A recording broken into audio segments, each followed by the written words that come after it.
5 बजे की हर बड़ी खबर देख रहा है इंडिया मेरे साथ। नमस्कार, गुड इवनिंग आप सभी के साथ। मैं हूं मलिका मल्होत्रा। आइए करते हैं आज के सफर की शुरुआत आज की बड़ी और अहम खबर के साथ। यूजीसी के नए बिल को लेकर पूरे देश में बवाल मचा है। जातिगत भेदभाव को खत्म करने का हवाला देकर यूजीसी के नए नियम बनाने की बात कही गई है, लेकिन यूजीसी की ओर से 13 जनवरी को जारी गैजेट नोटिफिकेशन को लेकर जनरल कैटेगरी के छात्रों में आक्रोश है। आज देश के कई हिस्सों में इसे लेकर विरोध प्रदर्शन भी देखने को मिला।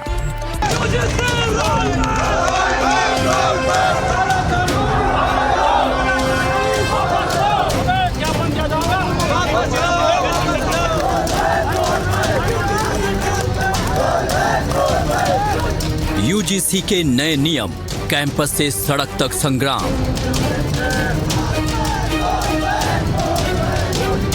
दिल्ली से लखनऊ, नए नियमों पर रण।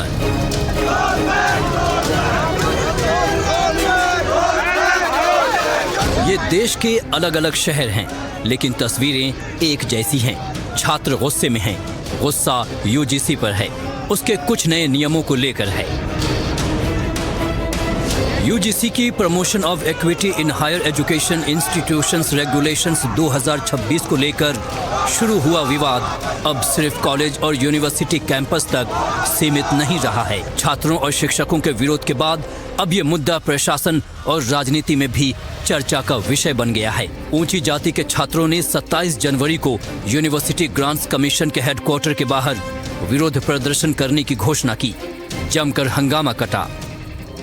कैंपस में जातिगत भेदभाव को खत्म करने के लिए यूजीसी के नए नियमों का विरोध कर रहे सवर्ण छात्रों का आरोप है कि इससे कैंपस में भेदभाव बढ़ेगा, झूठे केस होंगे।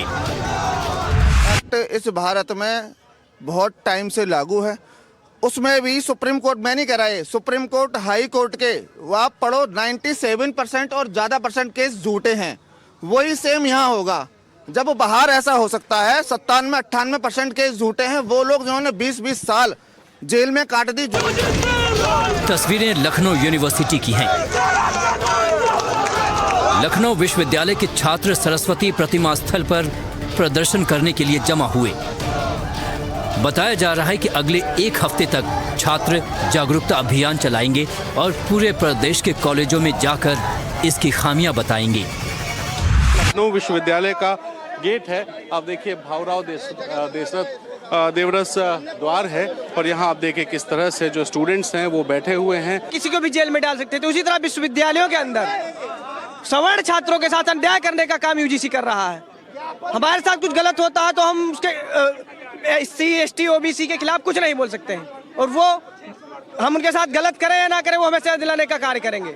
एक साथ रहते हैं, एक साथ खाते हैं, एक साथ रहते हैं। हम लोग में कोई जाति या उसका नहीं है, ठीक। लेकिन सरकार का सिर्फ राजनीति के चक्कर में हम लोग जनरल कास्ट के लड़कों का गला घोटने का और भविष्य अंधकार में डालने का कार्य किया जा रहा है। मेरठ के सलावा गांव में युवाओं ने जबरदस्त प्रदर्शन किया। युवाओं ने यूजीसी के नए कानून को सवर्ण समाज के लिए काला कानून बताते हुए जमकर नारेबाजी भी की। गांव-गांव, गली-गली यूजीसी के नए कानून को लेकर विरोध के स्वर उभर रहे हैं। रायबरेली में नेताओं को चूड़ियां भेजने की तैयारी हो रही है। यहां बीजेपी किसान नेता और हिंदू रक्षा दल ने यूजीसी के नए नियमों के खिलाफ मोर्चा खोल दिया है। इन नेताओं ने सभी सवर्ण जातियों के उन नेताओं को चूड़ियां भेजने की तैयारी शुरू कर दी है जिन नेताओं ने कानून के खिलाफ आवाज नहीं उठाई है। हापुड़ में राष्ट्रीय सैनिक संस्था के कार्यकर्ताओं ने खून से पत्र लिखा है, यूजीसी नियमों का विरोध जताया है। हापुड़ के घरों के बाहर पोस्टर लगाए गए हैं, लिखा है बीजेपी के लोग वोट मांगने न आए। ये पोस्टर है जी यूजीसी रोल बैक का, तो यूजीसी नियम है जिससे जनरल कैटेगरी के कमर में चाकू घोंपने का काम किया जा रहा है। लाना तो इन्हें यूसीसी था और ले गए यूजीसी आ गए। यूजीसी के नए नियमों के विरोध में लोग कफन बांधकर उतर आए हैं। तस्वीरें गाजीपुर की हैं। ये लोग कफन बांधकर गंगा किनारे जौहर घाट पहुंचे थे। यूपी में विरोध जगह जगह हो रहा है। सोनभद्र में भी विशाल विरोध प्रदर्शन हुआ। प्रदर्शनकारियों की मांग है कि नए नियमों को वापस लिया जाए। यूजीसी ने 13 जनवरी 2026 को नया नियम लागू किया। इसका उद्देश्य बताया गया है कि उच्च शिक्षा संस्थानों में जातिगत भेदभाव और असमानता को रोकना। लेकिन कुछ बातों को लेकर सवर्ण वर्ग में नाराजगी है। कई छात्र संगठन और शिक्षक संघ यूजीसी के नए नियम का विरोध कर रहे हैं। सोशल मीडिया पर #UGC रोल बैक ट्रेंड कर रहा है। छात्रों का कहना है कि नियम एक तरफा है, झूठी शिकायतों का प्रावधान नहीं है और सामान्य वर्ग के छात्रों के अधिकार खतरे में हैं। तो वहीं यूजीसी का कहना है कि ये नियम उच्च शिक्षा में समान अवसर और सुरक्षित माहौल सुनिश्चित करने के लिए जरूरी है। दिल्ली में रविश रंजन शुक्ला और लखनऊ में रणवीर सिंह के साथ ब्यूरो रिपोर्ट, NDTV इंडिया। और इसी से जुड़ी आपको हम कुछ तस्वीरें दिखा रहे हैं। शहर शहर यूजीसी पर संग्राम छिड़ा है। प्रयागराज में भी देखिए ये विरोध प्रदर्शन हुए, रायबरेली में भी अनोखे तरीके से इसका विरोध किया गया, हापुड़ में भी कुछ यही देखने को मिला और मैनपुरी में भी आप देखिए लोगों का विरोध देखने को मिला। मेरठ में, दिल्ली में, अलीगढ़ और लखनऊ में भी खूब प्रदर्शन देखने को मिला। तो सवर्ण छात्र और शिक्षकों के बीच नाराजगी सामने आ रही है। शहर शहर यूजीसी को लेकर संग्राम हो रहा है। और इस बीच आपको बड़ी खबर बता दें, यूजीसी के विरोध में लखनऊ में भी बड़ा प्रदर्शन हुआ। करनी सेना के कार्यकर्ता सड़क पर उतर आए। यूजीसी के नए नियमों का विरोध जमकर किया गया। कुछ प्रदर्शनकारी कपड़े उतारकर बीजेपी के खिलाफ नारेबाजी करते हुए नजर आए। तो ये विरोध लगातार बढ़ता चला जा रहा है। यूजीसी के विरोध में लखनऊ में बड़ा प्रदर्शन हुआ है।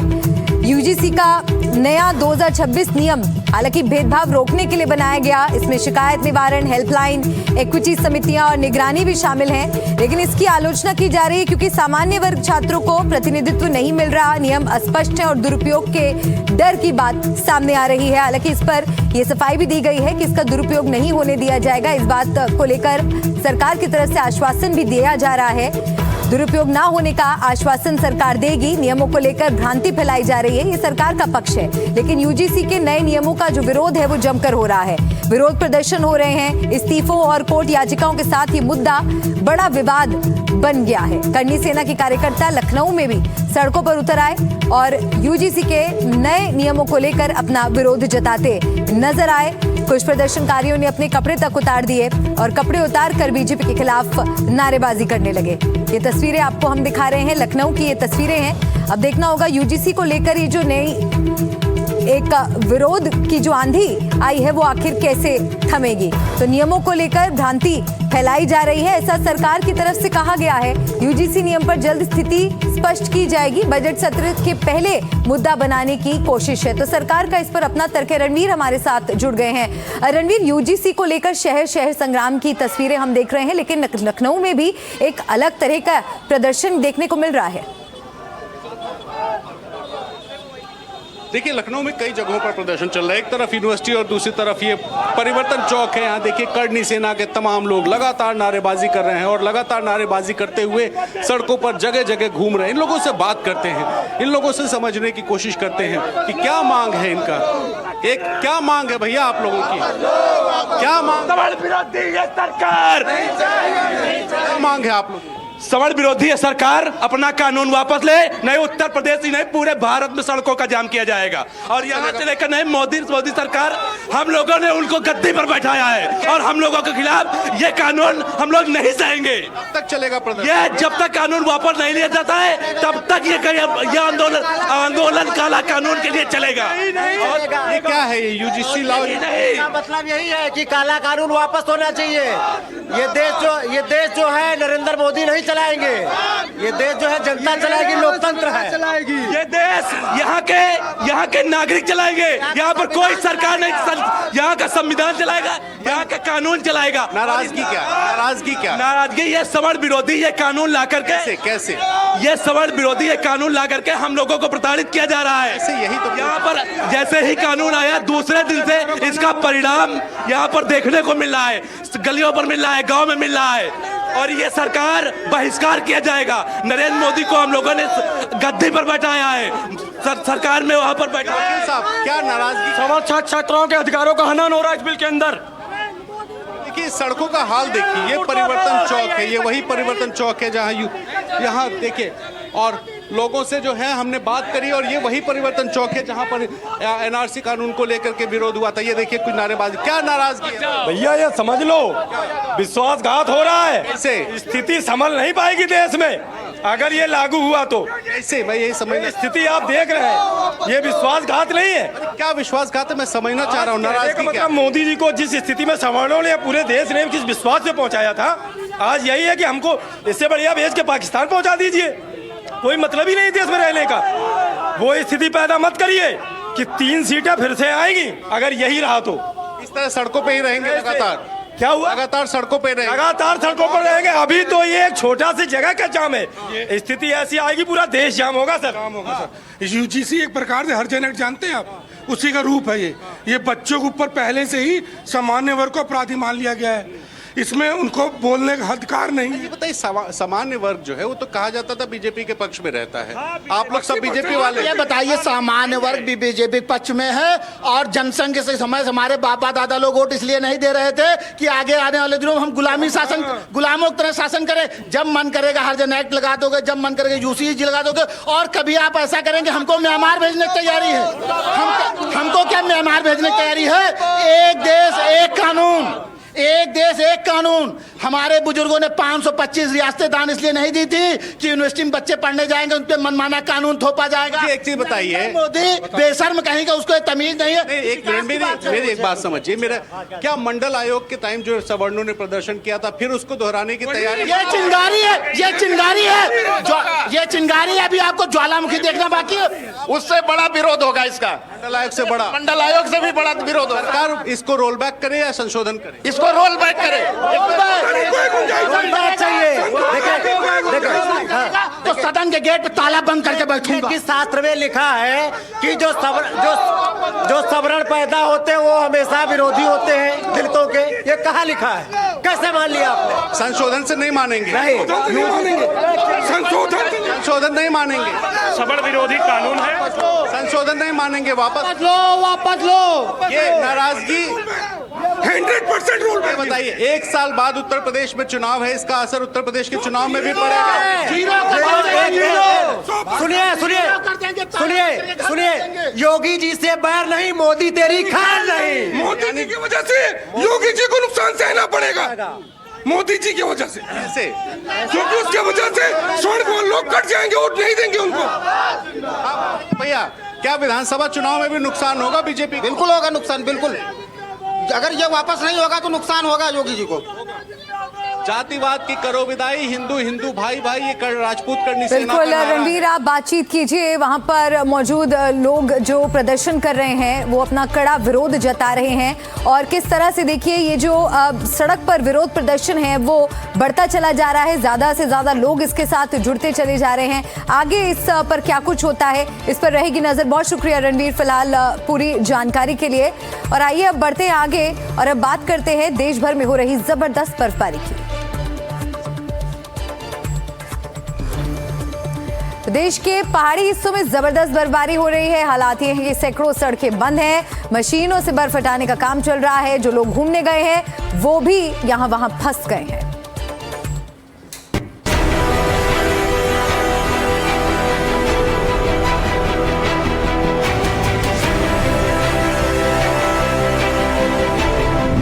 पहाड़ों पर बर्फ अटैक, इतनी ठंड कि खून जम जाए। जगह जगह बर्फ, 1200 से ज्यादा सड़कें बंद।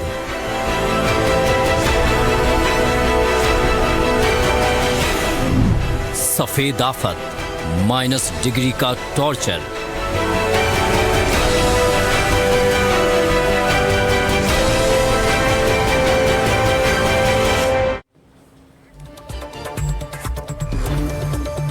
तो देश भर से आई ये तस्वीरें आपको हमने दिखाई और आपने देखा कि कैसे पहाड़ों पर भारी बर्फबारी हो रही है। इस बीच हिमाचल के चंबा से एक ऐसी तस्वीर आई जो बेहद भावुक करने वाली है। वफादारी की ऐसी मिसाल शायद ही कभी देखने और सुनने को मिली होगी। अपने मालिक के शव के साथ एक कुत्ता 4 दिन तक भूखा प्यासा बैठा रहा। वो तब तक नहीं हटा जब तक वहां रेस्क्यू टीम नहीं पहुंची।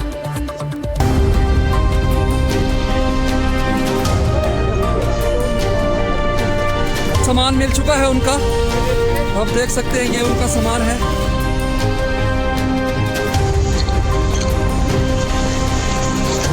ये तस्वीरें एक वफादार दोस्त की ईमानदारी दिखाती हैं। ये तस्वीरें इंसान और जानवर के रिश्ते की एक नई मिसाल हैं। हिमाचल में चंबा जिले के भरमौर से आई इन तस्वीरों को जिसने भी देखा भावुक हुए बिना नहीं रह पाया है। कड़ाके की ठंड में इंसान का घर से निकलना मुश्किल है, तो वहीं एक वफादार कुत्ते ने भारी बर्फबारी के बीच 4 दिनों तक अपने मालिक के शव को अकेला नहीं छोड़ा। वो उसके पास खड़ा रहा। बर्फ गिरती रही लेकिन उसकी वफादारी को हिला नहीं सकी। बर्फ की परत में युवक का शव दबा हुआ है और बर्फ में कांपता भूखा प्यासा उसका बेजुबान दोस्त वहीं खड़ा है। उसके शव की रखवाली कर रहा है। एक पल के लिए भी साथ छोड़ के नहीं गया उसका पिटबुल। जानकारी के मुताबिक ट्रैकिंग के लिए 2 युवक गए थे और दोनों चचेरे भाई थे। वो अपने साथ अपना कुत्ता भी ले गए थे। दोनों वीडियो बनाने गए थे लेकिन भारी बर्फबारी में उनकी मौत हो गई। मृतकों की पहचान 13 साल के पीयूष कुमार और 19 साल के विकसित राणा के रूप में हुई है। बच गया तो ये पीयूष का पिटबुल। उसने अपने मालिक के शव को अकेला नहीं छोड़ा। उसने न केवल बर्फीले तूफान का सामना किया बल्कि जंगली जानवरों से भी अपने मालिक के शरीर की रक्षा की। इधर युवकों के लापता होने की बात फैली तो रेस्क्यू टीम उन्हें ढूंढने के लिए निकली। काफी मशक्कत के बाद जब वो इस जगह पहुंचे तो सब हैरान रह गए। कुत्ता अपने मालिक के पास खड़ा था। रेस्क्यू टीम को देख पहले वो आक्रामक हो गया क्योंकि उसे लगा कि कोई उसके मालिक को नुकसान पहुंचाने आया है।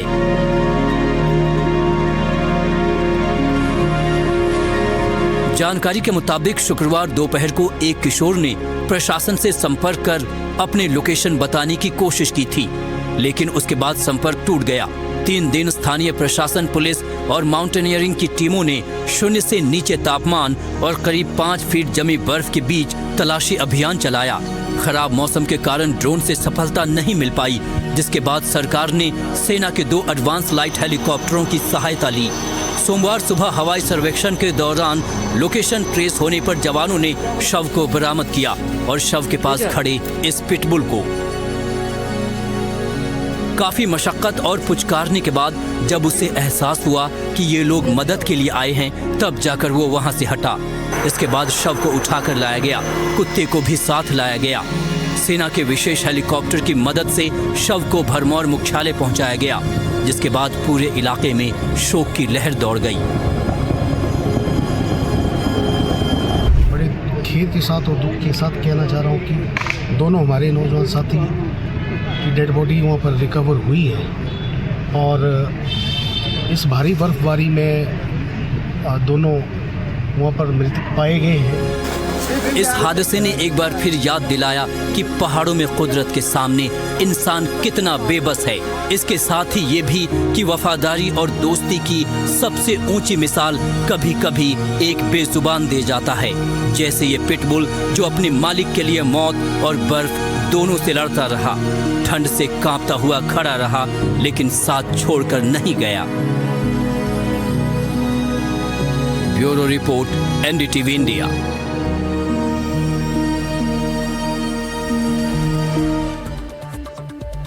और अब बात हिमाचल प्रदेश की करते हैं। हिमाचल प्रदेश में हो रही भारी बर्फबारी अब लोगों के लिए आफत बन चुकी है। हालात ऐसे हैं कि हिमाचल प्रदेश में 1250 से ज्यादा सड़कें बंद हैं, जिनमें नेशनल हाईवे भी हैं। पहाड़ी रास्तों पर ट्रैफिक जाम ऐसा है कि लोग 24 घंटों से जाम में फंसे हुए हैं।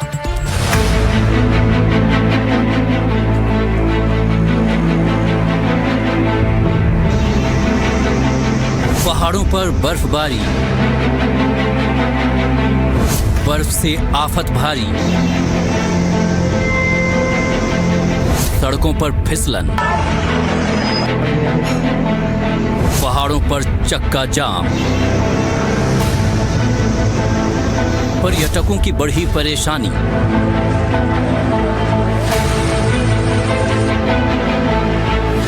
बारह से ज्यादा सड़कें बंद। शिमला, मनाली, कुल्लू हिमाचल प्रदेश के ये इलाके बर्फ से ढके हुए हैं और ये भारी बर्फबारी आफत लेकर आई है। ये तस्वीरें हैं मनाली की। भारी बर्फबारी ने यहाँ पूरा जनजीवन अस्त व्यस्त कर दिया है। यहाँ पार्किंग का हाल देखिए, किस तरह सफेद बर्फ में धसी हुई बसें दिख रही हैं। इन बसों के ऊपर देखिए किस कदर बर्फ जम गई है। बसों के पहिए बर्फ में धंसे नजर आ रहे हैं। जहाँ तक नजर जा रही है सिर्फ और सिर्फ बर्फ ही नजर आ रही है। छोटी गाड़ियों के लिए कुछ हद तक यातायात सामान्य हुआ है, लेकिन बड़ी गाड़ियाँ जैसे वॉल्वो बसों को अभी भी मनाली के अंदर एंट्री नहीं मिल रही है। बसों को पतली कुहल में जाने से रोका जा रहा है। यहाँ के बाजारों का हाल देखिए, भारी बर्फबारी और तापमान गिरने की वजह से सब कुछ बंद है। स्थानीय लोगों की बात करें तो बहुत ही कम लोग अपने घरों से बाहर निकल रहे हैं। बर्फबारी में मस्ती करने पहुंचे पर्यटकों को अब पछतावा हो रहा है, क्योंकि पहाड़ों पर ट्रैफिक जाम ऐसा है कि लोग 24-24 घंटों से ट्रैफिक में फंसे हुए हैं। पूरे हिमाचल प्रदेश में कई सड़कें भारी बर्फबारी के चलते बंद हो गई हैं। सर स्थिति तो ऐसी है कि बुरा हाल हुआ पड़ा है और जाम ही जाम है। ये लगा लो 5 बजे हम नीचे से चढ़ना स्टार्ट हुए तो अब पहुंचे हैं। इतना मतलब बुरा हाल हुआ पड़ा है कि हम तो कहते हैं कि आओ तो 2-3 दिन बाद ही आओ, जब यहाँ सही हो जाए। 4x4 वाले काफी वो एक्टिव है, टूरिस्ट को होटल से ड्रॉप करने के लिए और इधर उधर पहुंचाने के लिए काफी मदद कर रहे हैं 4x4, और टैक्सी यूनियन भी काफी मदद कर रहा है मनाली का। हिमाचल प्रदेश के मंत्री विक्रमादित्य सिंह ने बताया कि पूरे प्रदेश में 1250 सड़कें बंद हैं, जिन्हें खोलने की पूरी कोशिश की जा रही है। जेसीबी मशीनों के जरिए रास्ते साफ किए जा रहे हैं। 2 दिन पहले करीबन 1250 सड़कें प्रदेश में बंद थी, जिनको हम खोलने का पूरा प्रयास कर रहे हैं। आप देख रहे हैं जगह जगह पे हमारे स्नो ब्लोअर मशीन्स है, हमारी और जेसीबी मशीन्स है, पूरे प्रदेश में लगी हुई है। शिमला की सड़कों पर भी लोग भारी ट्रैफिक जाम से काफी परेशान हैं। अपने सामानों को लेकर लोग सड़कों पर खड़े हैं। रास्ते जाम होने की वजह से उन्हें कई तरह की दिक्कतों का सामना करना पड़ रहा है। बहुत प्रॉब्लम हो रही है और सोच रहे हैं कि एक्सटेंड करें, निकलें, कैसे करें। तो अब देखते हैं कि क्या करना है, कैसे करना है, क्योंकि यहाँ तो बहुत परेशानी हो रही है ट्रैफिक की वजह से। भारी बर्फबारी की वजह से लोगों को काफी दिक्कतें हो रही हैं। हालांकि प्रशासन की तरफ से लोगों की हर संभव मदद की जा रही है। फिर भी एक अनुरोध उनसे किया जा रहा है कि मौसम विभाग की चेतावनी को देखकर ही पहाड़ों पर आएं। हमारे जो वेदर अलर्ट है उसके अनुसार कल भी स्नोफॉल की प्रेडिक्शन जो है वो बताई गई है, और इस सिनेरियो में हमारा अनुरोध यही है कि वेदर फोरकास्ट को देखते हुए अपना टूर जो है उसको प्लान करें। अनावश्यक रूप से यात्रा करने से बचें।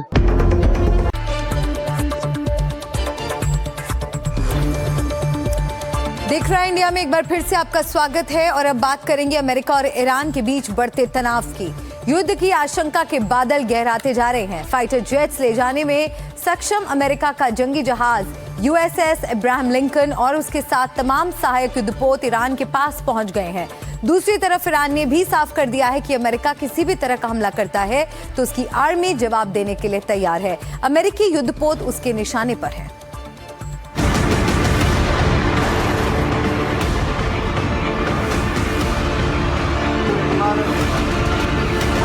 क्या होने वाला है जंग का ऐलान?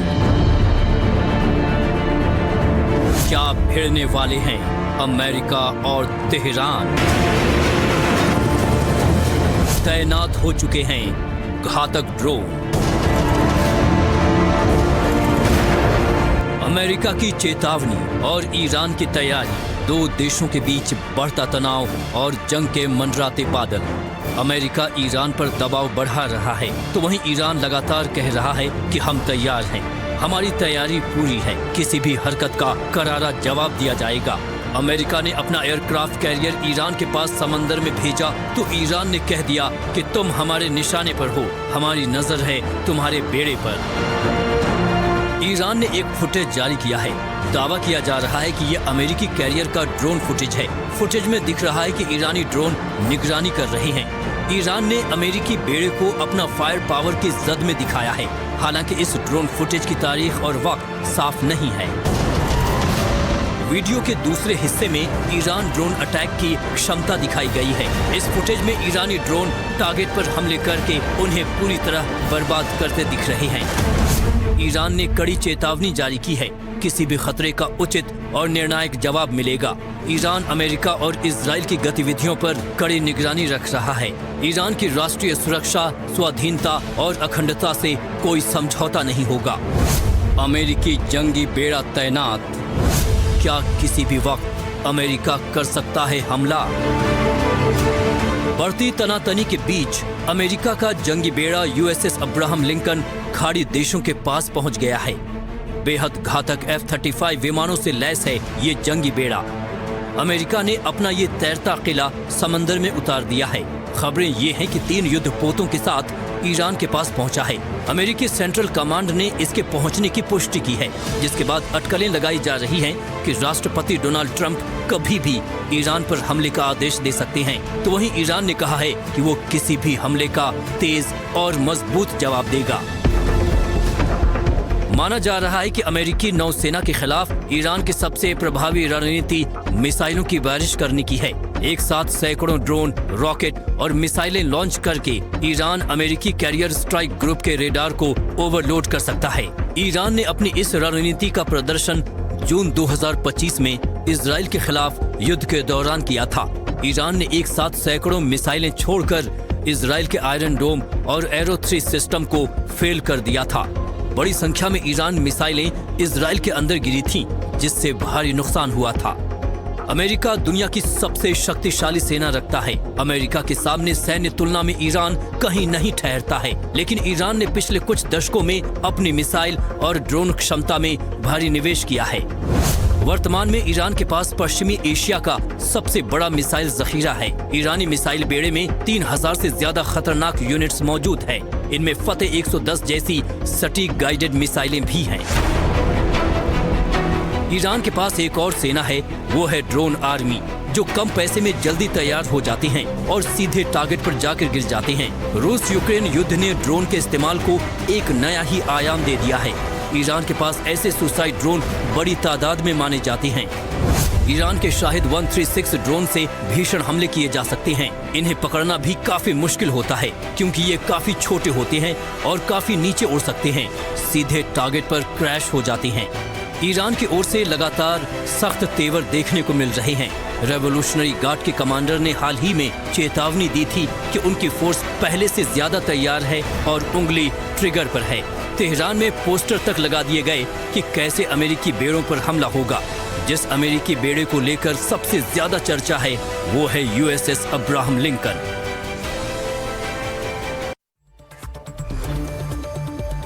तो जंग की बिसात बिल्कुल बिछी हुई है। सवाल है पहले हमला कौन करेगा? क्या ईरान? लेकिन वो ये पहल क्यों करेगा? उधर अमेरिका धमकी तो लगातार दे रहा है, लेकिन पहले हमले से पहले वो पांव खींचता दिख रहा है। क्या इसके पीछे ये फिक्र भी है कि इसके बाद पश्चिम एशिया की उथल पुथल कुछ और ही बढ़ जाएगी?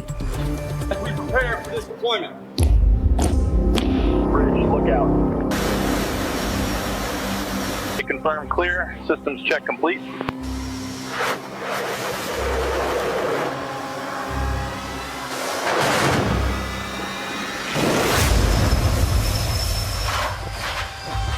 हिंद महासागर के पश्चिम एशियाई किनारों पर पहुंच चुके अमेरिकी युद्धपोत अब्राहम लिंकन के डेक पर मौजूद करीब 70 लड़ाकू विमानों से वो मिसाइलें कब निकलेंगी जो ईरान में खामनेई की हुकूमत के खात्मे का आधार बनने वाली हैं।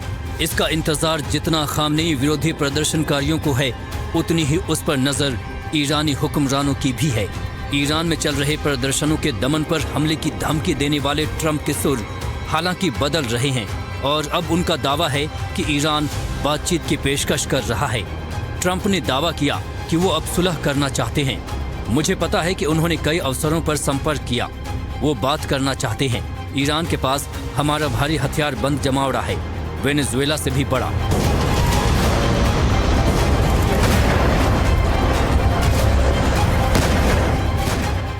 लेकिन ये हथियार बंद जमावड़ा कर क्या रहा है? मानवाधिकार संगठनों का कहना है कि ईरान में 6000 से ज्यादा प्रदर्शनकारियों की मौत हो चुकी है। और 40,000 से ज्यादा गिरफ्तार हैं।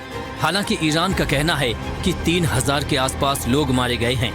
अमेरिकी धमकी को लेकर अब भी उसके तेवर कमजोर नहीं पड़े हैं।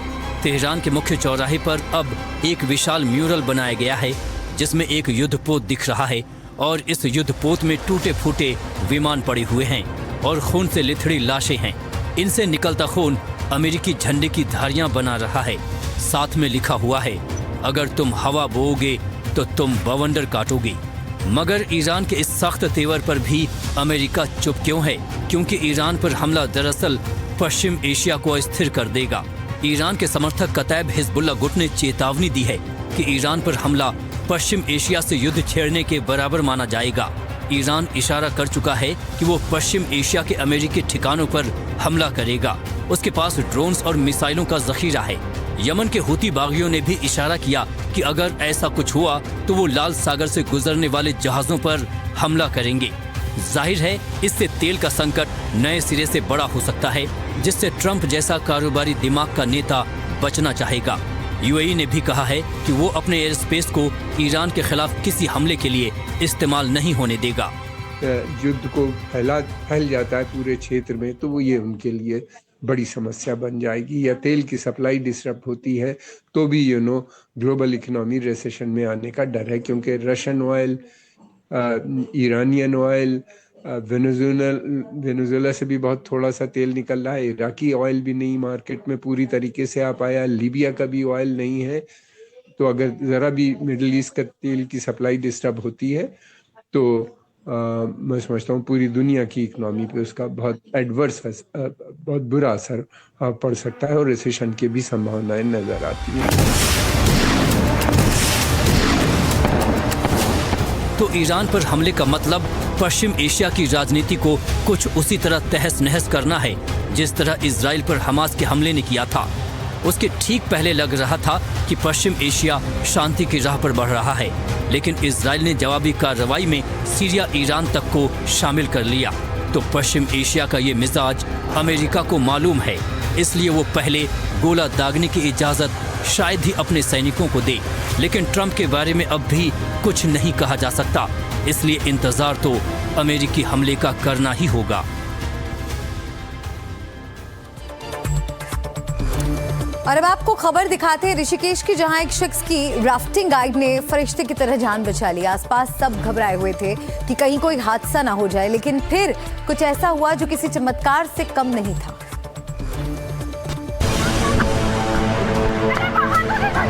राफ्टिंग के दौरान डूबा शख्स, फरिश्ता बना राफ्टिंग ट्रेनर। गाइड ने बचाई टूरिस्ट की जान, टल गया बड़ा हादसा। ये तस्वीरें हैं ऋषिकेश की। गुरुग्राम से आया एक टूरिस्ट गंगा में नहाते हुए डूब गया। युवक को डूबता देख आसपास के लोग तुरंत मदद के लिए दौड़े। राफ्टिंग कर रहे गाइड्स को लोगों ने मदद के लिए बुलाया और फिर एक गाइड ने बिना देर किए तुरंत नदी में छलांग लगा दी। राफ्टिंग गाइड के हेलमेट में लगे कैमरे में ये पूरी घटना कैद हो गई। टूरिस्ट गंगा की लहरों के बीच फंस गया, हाथ ऊपर कर मदद मांगने लगा। तभी राफ्टिंग गाइड ने उसे बचाने के लिए गंगा में छलांग लगा दी और फिर रस्सी फेंककर इस तरह उसे बाहर निकाला गया। पीछे से राफ्टिंग कर रहे कुछ लोगों की चिल्लाने की भी आवाज आती है। वो बोल रहे हैं, जल्दी उसे बचाओ, आज हो गया इसका काम।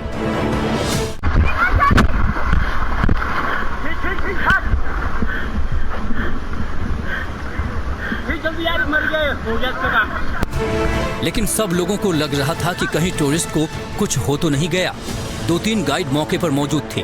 सभी ने मिलकर उस टूरिस्ट को सीपीआर दी और उसकी जान बचा ली। इस दौरान पर्यटक के साथी रो रहे थे। उन्हें डर लग रहा था कि कहीं कुछ हो न जाए। गाइड जब टूरिस्ट को बचाने के लिए पानी में कूदा तो बाकी गाइड ने रस्सी फेंकी। रस्सी के सहारे गाइड टूरिस्ट को किनारे तक लाया। टूरिस्ट को किनारे लाने के बाद उसे सीपीआर दिया गया। 26 जनवरी को ये टूरिस्ट दोस्तों संग ऋषिकेश घूमने गया था। तभी गंगा में नहाते वक्त उसका पैर फिसल गया और वो गंगा में डूब गया।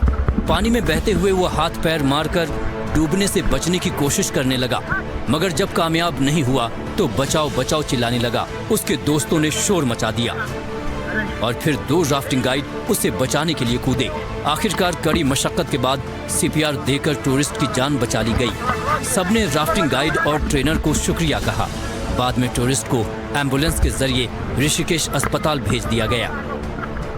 अक्सर लोग प्रशासन की चेतावनी को दरकिनार कर गंगा में नहाने चले जाते हैं। नदी की गहराई का ठीक से पता नहीं होता और फिर इस तरह के हादसे हो जाते हैं।